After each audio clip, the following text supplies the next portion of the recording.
morning, dear friends. We're so very happy to welcome you to this global meditation where we want to share with you about, through a meditation, exploring fear through love. Just going to ask you to establish yourself right here in the present moment. Let's establish ourselves in our bodies so that we can be fully present. And let us bring our attention to our breath. We very easily, naturally, rhythmically just breathe in and out.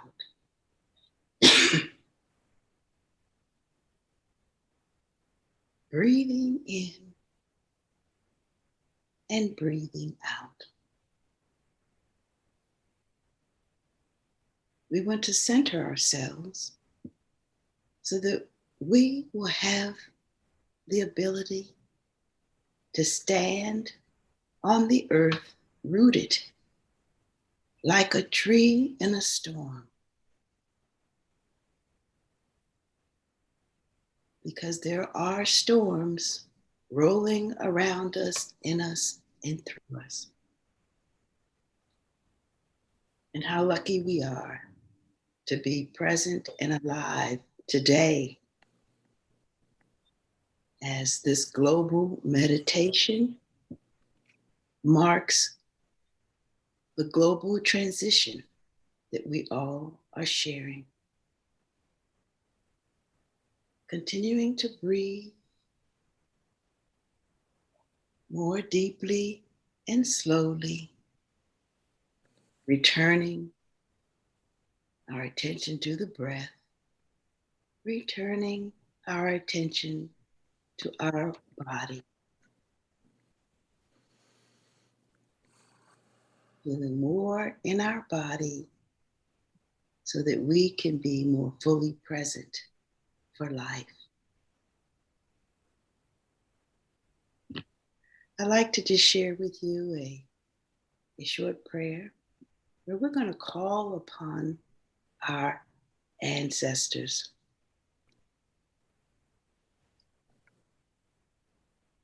I am a continuation of my mother, my father, my guardians, and my caretakers. I am a continuation of my ancestors. It is my aspiration to preserve and continue to nourish seeds of goodness, skill, and happiness which I have inherited. And it is also my desire to recognize the seeds of fear and suffering I have inherited and to bit by bit transform them. I am a continuation of my spiritual teachers. It is my deep aspiration to preserve, nourish, and develop the seeds of understanding, love, and freedom which they have transmitted to me.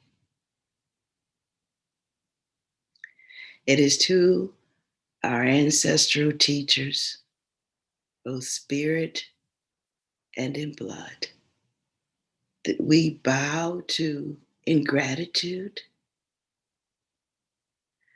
as they show us the way fearlessly and compassionately through the stream and continuation of life. May we be peaceful, happy, and light in body and spirit. And may we be safe and free from injury May we be free from anger, fear, and anxiety.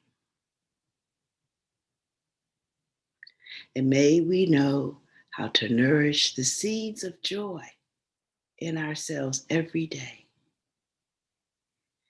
May we be able to live fresh, solid, and free. And just continue to breathe in and out rhythmically, slowly, and deeply.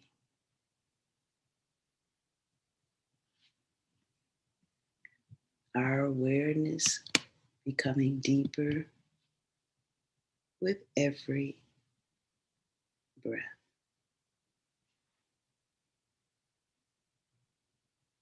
I'd like to invite Miguel to share with us now. Thank you, sister. And greetings, relatives, wherever you may be on this world. I want you to get comfortable again and stay with the notion of how you are connected to your ancestry. And at the same time, I want you to invite perhaps your progeny. If you have your children's, or we all will have children eventually, may you connect to them as well at the moment. And imagine traveling with your descendants and your ancestors to a field somewhere in this world. As you emerge in this field, this nice big open field, however you see it in your imagination, in your mind, in your heart, in your spirit, take a walk around this field and notice that there's a big tree in the center. And just as you walk around the field, find your place to whatever direction calls you, whether it's the west or the north or somewhere in between, whether it's the north or the east or somewhere in between, whether it's the east and the south or somewhere in between, or whether it's the south and the west or somewhere in between. Travel around the circle, if you wish, with your descendants and with your ancestors until you find your place in the circle, facing the tree.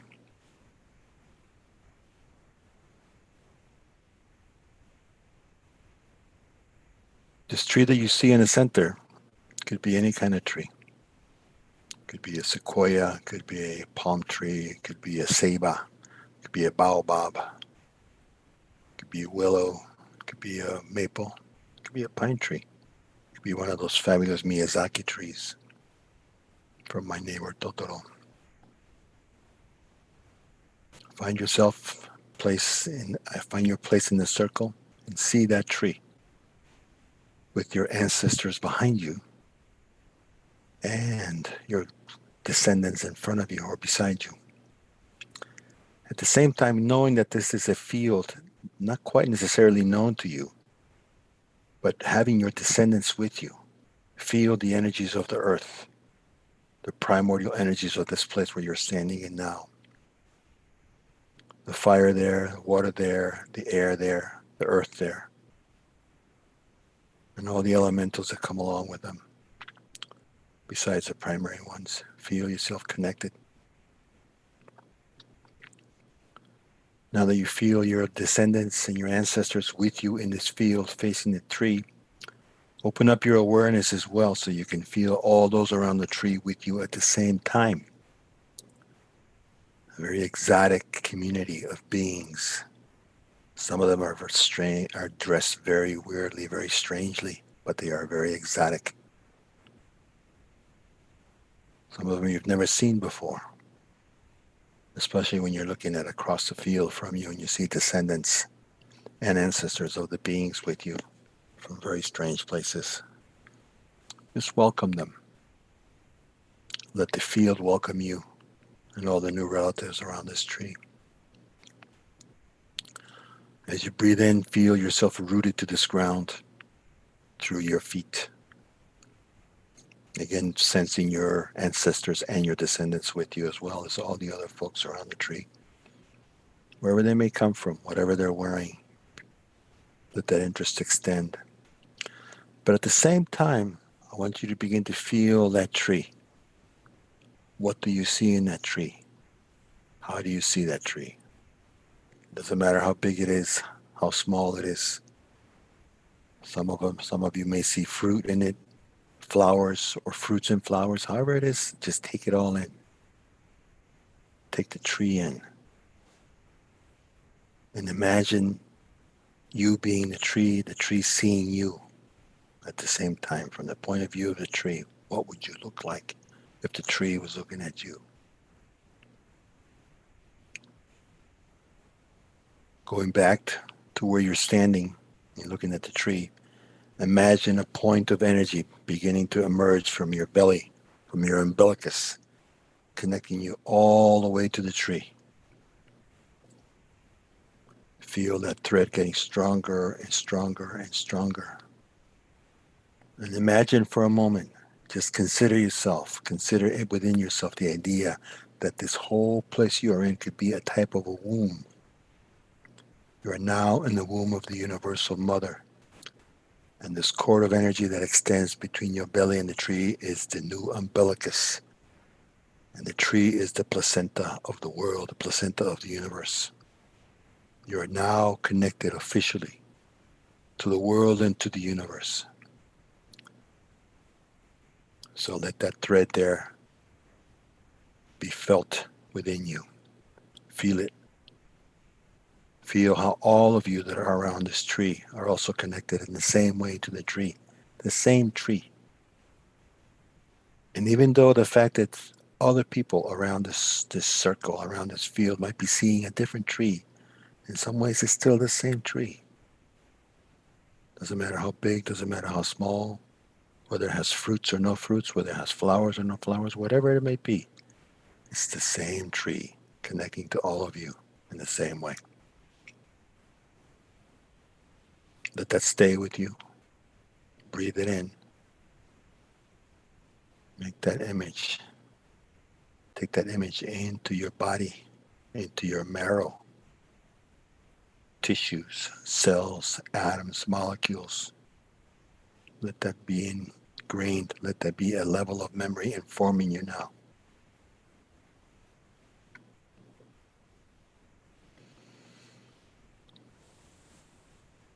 Being aware of all those around you, especially your ancestors and your descendants, connected all to the tree, along with all the other individuals that showed up around to be in this tree. With a nice, deep, long breath, let that image sit with you. Let it stay in your bones. Let it stay in your marrow. Let it stay in all your organs. One deep breath, inhale, all the way into the belly. Exhale. Another one. Start coming to the surface again. Slowly, slowly, slowly. Still connected to that ground you're standing on. Still with that image of the tree in your heart and in your mind and in your bones. But begin to bring your awareness to your room now, wherever you may be in this world. Sitting, standing, in a chair, on the floor, on the couch, wherever you may be. Slowly bring your awareness to the room that you're occupying at this time and place in this world. And whenever you're ready, open up your eyes. And at this point, I want to pass it on to Sister Michelle. Thank you.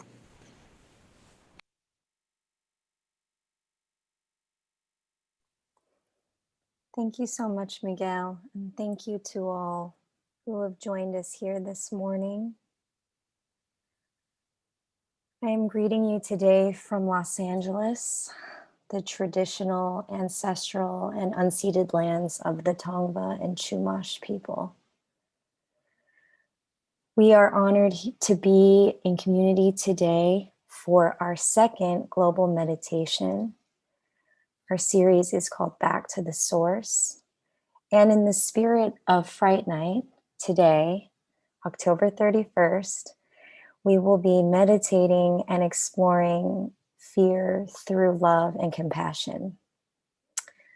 Some of you recently know that I was up in the mountains in Ojai, and I accidentally ended up staying in a haunted house.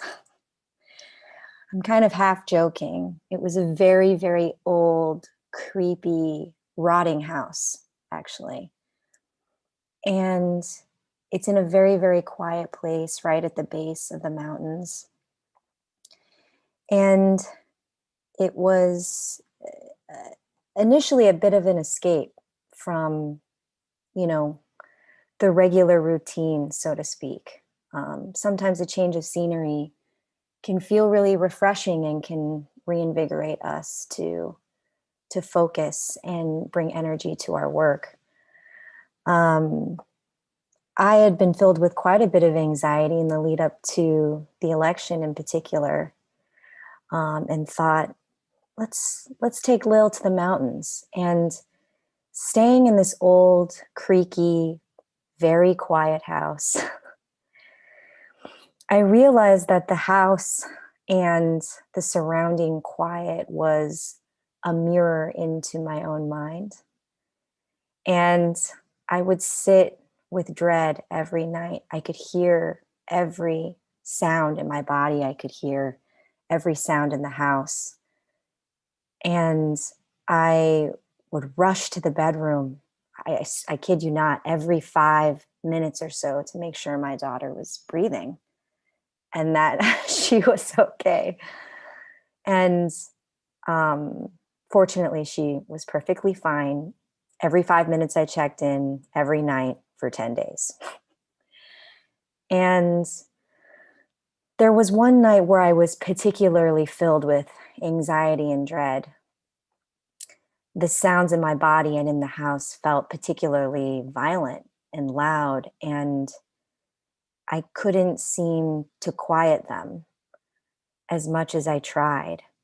And at one point, I was sitting in the living room downstairs, and I thought I heard a noise loud enough that, I don't know, it sounded like maybe could be an animal or someone trying to break into the house. Um, and I leaped up from the chair and started looking everywhere, pulling back the curtains, checking the doors. And I realized that it was a bird who had made its way over to the window and, I don't know, just took its place there. And I started laughing uncontrollably because I thought, well, how absurd has the last hour been, where I'm sitting here filled with the fear that something's wrong with my daughter, the fear that the election might not go the way that I want it to, the fear that something might happen to my neighbor or to my mother who has compromised health. Um, and all of a sudden felt very appreciative of that quiet and the capacity to be aware of the fear within me, have the opportunity to become intimate with the fear that I was trying so desperately to run from. So the mountains ended up being a pretty revealing experience, um, but I'm happy to be back. Um, and thank you again for joining us today. I will turn it back over to my friend Elaine. Please. Thank you, Step in. Michelle, and good morning, everyone. And thank you, Michelle, for that story. We've all had similar situations that you've had, right? Where we see a particular moment and experience as something so fearful that it kind of takes over our whole being and almost disrupts us in a sense, right?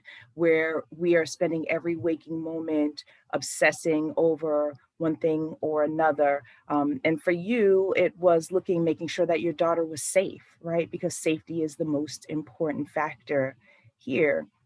And our brains are wired to do this, right? our oldest part of our brain, the limbic system, which houses the amygdala, is constantly on alert, looking for threats and causes fear within us.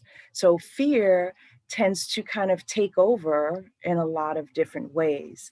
And evolutionarily, it's important for us to feel that, right? It's what kept us safe from the saber-toothed tiger years ago.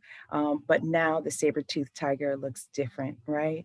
And our fear continues to arise and sometimes affects us in ways that we feel we can't control, or we feel this discomfort with this fear that we are wired and built to have.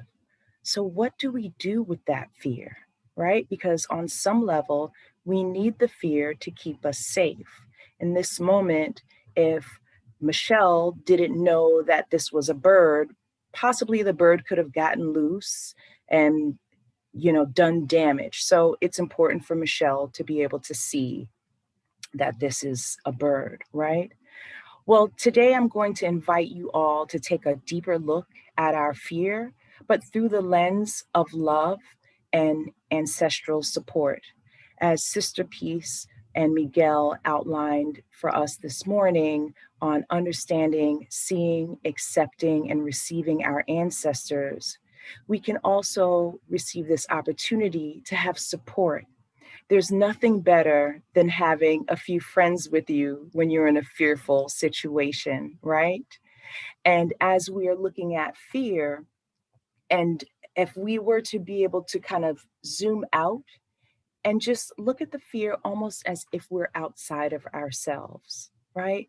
Fears that come up, and we have a lot of reasons to be fearful right now with the elections coming up, unrest around the country, the COVID cases are beginning to rise, and our anxiety continues to rise.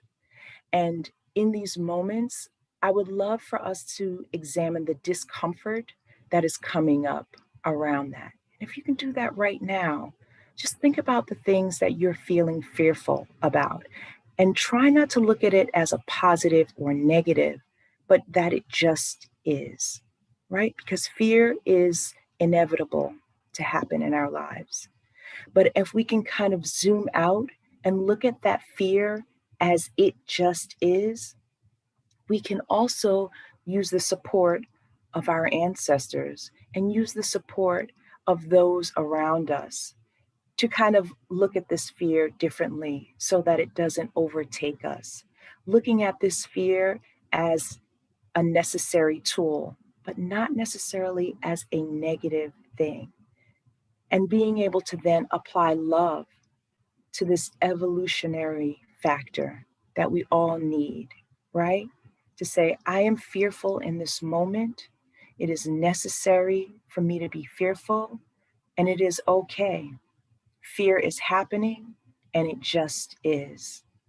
I have the support of my ancestors and those around me to draw on from their love in order to be able to deal with fear that is in front of us right now.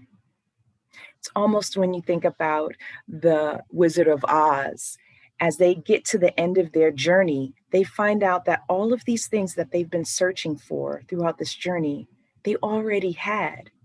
And we already have the support and love of our ancestors. And we can use that to support us in these times of fear, to be able to look outside of ourselves. And it's very hard to do, right, when we're in the moment and we need to make a split-second decision, which is why I'm asking you now to just look at a small, fearful moment and look at how you can apply love and support of your ancestors to get you through this fear. So with that, we're going to continue on as we look at fear and look at how we can be re-energized through that fear with love and support of our ancestors. And I'm going to ask Tony to say a few words for us. Tony. Thanks, Elaine. So thank all of you for this, for the journey you just took me on. So you took me from inward to the cosmos, to a haunted house, to the brain. And so I think where I'd like to take us is into the emotional spectrum. And what just came up for me was, as Elaine was sharing, you know, we talk about GPS, but we talk about, when I think about emotions, I think about fear, right? If we look at where fear is on the emotional spectrum. And as you talked about fight or flight, I thought about, you know, recently someone reminded me it's not just fight or flight, it's a fight, flight, and freeze. And so the freeze function, which I've experienced underneath the umbrella of COVID, right? What I thought was paralysis, I really learned was intuition. Staying put to receive the messages I needed to move to my next location. I started to learn that maybe that's the skill. Maybe there's a deeper listening that is required. And so if we start to look at what came up for me was, instead of a GPS, we need an EPS. We need an, an emotional positioning system. So we can figure out exactly where to stand and where to move to next. And I think our emotions can be that guide. And so if we talk about moving to love from fear, one of the things that I mentioned to our entities here was that there's an exercise in a group called the Futurist Writers Room, an initiative called the Futurist Writers Room, as part of the Guild of Future Architects, where at some point we offer lenses as part of our experience. And if we look at the political landscape, you go from, there's kind of a binary of a conservative lens and a progressive lens. And in between, there might be an incrementalist lens, right? Change one step at a time. But our aim is to get to the radical imagination lens, which is, what is the unprecedented lens? So if we're talking about the emotional scope and what we've been talking about today on this particular meditation and journey, if we're talking about shifting from fear to love, we've kind of introduced this thing about scale and scope, but we've looked at through the ancestral lens, right? What is the cosmic lens? So how do we go from the micro to the macro? But then I'm also looking at, there's something about the alchemist lens. How do we transmute? How do we transform? And so how do we transform our fear into love? And so for me, I really think as we stand in source, if we start to imagine source, not imagine, experience source, which we have today, we've experienced kind of an ancestral experience, surrounded by our future progeny, surrounded by our ancestors, connected to the earth, right? Through the cosmos, through an umbilical cord, right?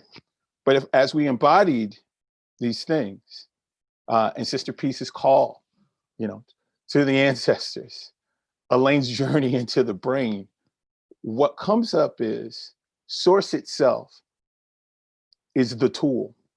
If we think of source not as something that's external, but as everything, as a state, and this is the same for love. If we start to equate source as love, if love is an act, a creative act, if it is a place, if it is a state, then we can move from fear through our range of emotions into a sphere of comfortability. And that comes from standing in source. And so from there, I'd like to pass the baton back to Brother Miguel. Thank you for letting me share. Thank you, Tony. I wanted to share these things because I went through periods of my life where I was terrified of being alive, being on this planet. And I learned one thing about fear. Fear can be, you can get through fear by being interested in something. Curiosity and interest will allow you to overcome incredible amounts of obstacles. So, source, right? Think of source as interest or curiosity also as a way. All of a sudden, you will be doing things you never thought possible if you allow curiosity and interest to become part of your repertoire. And the other thing that I decided a long time ago is I was going to make fear work for me. I was going to turn fear into a scout. In other words, fear brings you an awful lot of information, right? And if you tell it, well, I would like the intelligence reports to be a little bit more elaborate, please. Give me a broader spectrum from when you're bringing in fear. Will go to work for you in that way, because it's just a tool, you know. It's just a system for delivering information. If you open up the parameters for how the fear works for you, then you will not be working for the fear. You know, it's really important. I drove a cab here in LA for a good year and a half. And I learned on the second shift that I had to figure out if the person getting in the cab was going to either kill me and or rob me and or kill me or give me a good tip. So I had to be able to read intuitively. And instead of being afraid, I got interested, you know. So that's one way to figure out how to do that.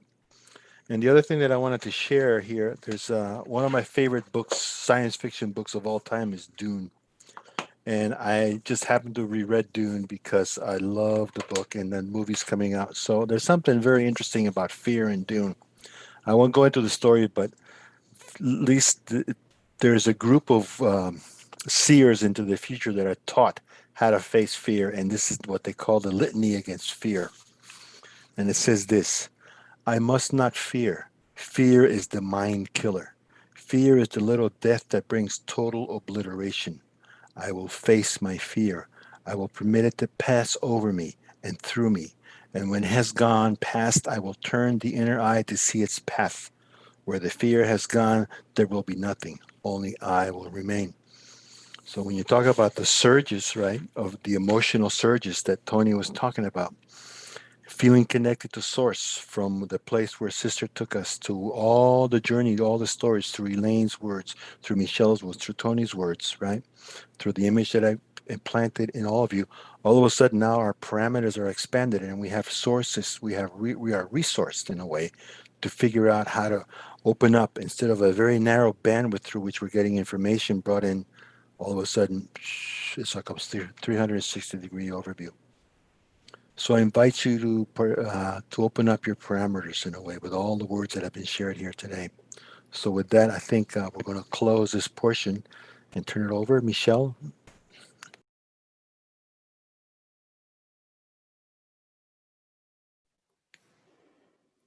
Thank you, Brother Miguel. Thank you all again for joining us today. We didn't do this in our first program, but we wanted an opportunity to continue connecting with you directly to see if there are any comments, questions, or thoughts that you'd like to share in the chat. No pressure. It's an open invitation. We will be gathering again on Election Day, November 3rd.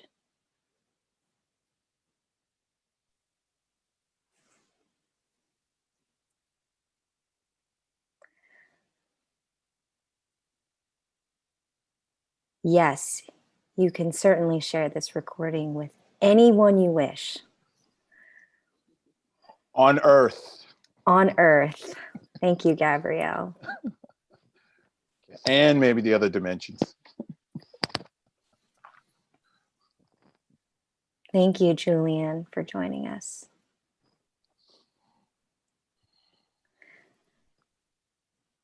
So if there are no questions or comments, I'm going to turn it back over to Brother Miguel to close us today. Thank you so much. Thank you all for coming, wherever you may be in this world. Thank you to Sister Peace for opening it up. Michelle, for sharing your stories of how to really listen to the song of the earth, really, because you're really listening to the sound of the earth, right? Talking. Elaine, for guiding us through in another stage, right? Understanding how we begin to open up our parameters. And for Tony, for giving a language to the emotions. It's really important. Another thing I would like to share with everybody before we leave is um, feeling, right, is biology. Emotion is biology and biography. And a lot of time, fear gets motivated by the biography that we live in. So if we understand the biography and bring it to a sense of closure, right, uncouple from some of those events, we can reclaim our biology. So everything that was shared with you here today was so you can reclaim your biology, your core, your center, your soul, the seat of your soul. I'm going to share with you a chant that was taught to me by my friend, the poet Humberto Acabal from Guatemala. And we were in the United States at the time in 2001, and we sang this song for about 4 or 5 hours straight. And the whole idea is this chant will allow all the grief that you carry in your bones to be transported to the earth, so the earth can transform it. All right, transmute the grief into love. Very simple. Aoma 3 times, ah 3 times. And as you get to it, you can sing along with me if you want to. All right. So I will sing the chant 4 times and then we will close. All right. So get yourself centered, close your eyes, get your feet on the ground. All right. Wherever you may be. And thank you for participating with us today. Aoma, Oma, Oma. Aoma, Oma, Oma. Aoma, Oma, Oma. Ah, ah, ah. Aoma, Oma, Oma. Aoma, Oma, Oma. Aoma, Oma, Oma. Ah,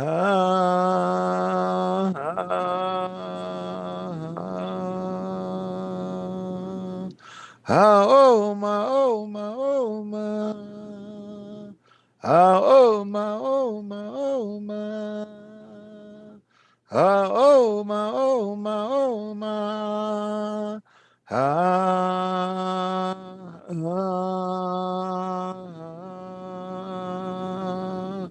Oma, Oma, Oma. Oma, Oma, Oma. Oma, Oma, Oma.